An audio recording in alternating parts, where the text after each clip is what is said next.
Women are far more likely to tear their ACL than men in the same sport. We've spent years talking about anatomy, biomechanics, and neuromuscular control, but one part of the story that keeps coming back is hormones. This week's paper takes that question somewhere new, not injury risk, but graft healing after ACL reconstruction.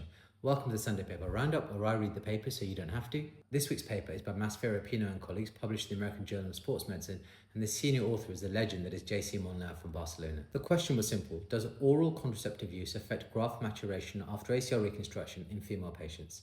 What did they do? This was a retrospective comparative cohort study from Barcelona. They included 55 female patients, all aged 16 to 45, all with an active menstrual cycle, all undergoing ACL reconstruction with a quadruple hamstring autograft plus lateral tenodesis. Same surgical team, same basic technique, same structured rehab. They split them into two groups, 30 without oral contraceptive use and 25 with oral contraceptive use. And importantly, the contraceptive user had to be on it at the time of injury, at the time of surgery, and continuously afterwards up to the point of MRI. At a mean of about 7 months, they performed 3 Tesla MRI and assessed graft maturity using the signal to noise quotient, or SNQ. A lower SNQ means less water content and better graft maturity. What did they find? Well, the oral contraceptive group had a significantly lower global graft SNQ, 1.8 versus 3.7, and the difference was seen across all graft regions, distal, mid-substance, and proximal, all statistically significant. So the headline is, in this cohort, oral contraceptive use was associated with more advanced MRI-based graft maturation.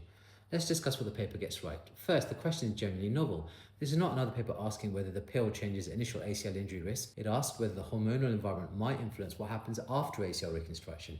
Second, the internal consistency is good. Same center, same team, same graft type, same addition of LET in all patients. Third, the SNQ measurement appears reliable. They report excellent reliability with an ICC of 0.94 and a kappa of 0.91. And the groups are broadly comparable in age, BMI, age at menarche, laterality, meniscus injury distribution, and time to MRI. The one significant demographic difference was weight. Now the caution. This is still a retrospective study from a single center with only 55 patients using an MRI surrogate outcome, not a clinical one. And that matters because lower SNQ is interesting and biologically plausible, but it's not the same as a stronger graft, a lower re-rupture rate, a faster return to sport, or a better long-term outcome. The authors say that themselves.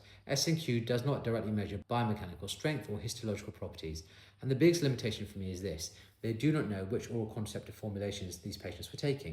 And that's a major problem if you're trying to infer mechanism, because oral contraceptive is not one thing. You have different estrogen doses, different progestins, probably very different biological effects. They also had no direct serum hormone measurements, so we're left with an association and not a mechanism.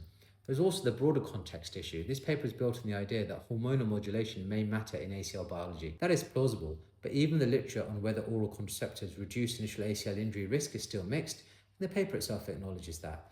So when you move from a contested injury prevention literature into a 55 patient imaging study, you have to stay measured. What does it mean clinically? Well, for me, this paper does not mean we should start advising female athletes to start taking the pill to help their graft heal. We're nowhere near that, but it does raise an important point. The hormonal environment around ACL reconstruction may not be neutral.